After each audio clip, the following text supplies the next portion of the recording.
هو الاصل في الراجل ان هو يطلق لحيته بعيد عن الدين وبعيد عن السنه. هو ده الاصل. لكن حته ان انا اروح للحلاق ويعمل لي ماسك اللي هو السويت بتاع الحريم، ده انا مش فاهمها صراحه. انا مش فاهم يعني ايه ان انا عشان ابقى راجل اهتم ببشرتي واهتم بجمال وشي واهتم بجمال حواجبي واهتم بجمال شعري.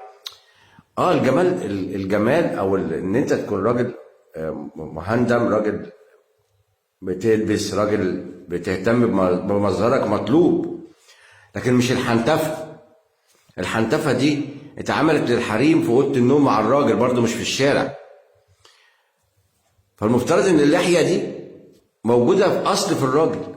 لو انت تشوف القساوسه المسيحيين مربيين لحيتهم، الخمانات اليهود مربيين لحيتهم، ده اصل. لكن احنا خدناها ان هي اللي مربي لحيته شيخ.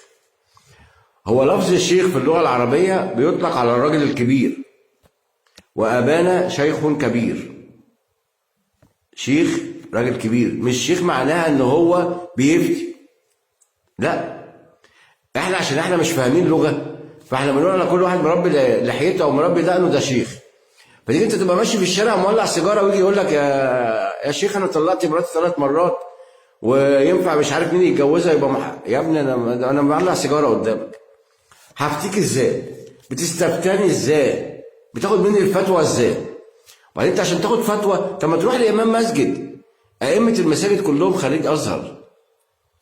مش عايز تاخد من الناس دي، مش مقتنع بيهم، اتصل بدار الافتاء. الازهر عامل رقم على التليفون، اتصل بيه، قول له الوضع 1 2 3. هو بعد شويه هيتصل بيك او هيقول لك اديني ساعه وارد عليك، او هيرد عليك وقت، لان هو عالم.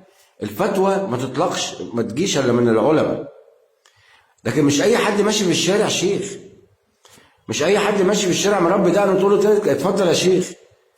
المشيخه يعني سيد درويش، كان الشيخ سيد درويش خمرجي وبتاع حريم عفوا وبتاع بودره، وبيقولوا له يا شيخ. الشيخ سلام حجازي كلها كانت مشايخ من غير ما يربوا دقنهم. دلوقتي احنا اي حد مربي دقنه في الشارع بقى شيخ، مع ان الدقن دلوقتي بقت موضه، كل الناس مربيينها.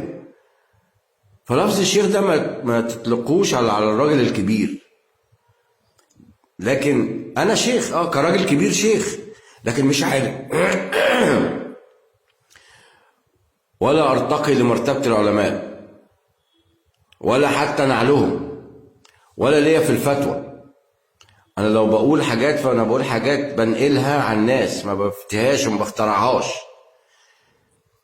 انا ناقل عن الناس اللي هم العلماء القدام، لكن يعني حاجه لوجه الله تعالى يمكن تقعد لي بعد ما اموت.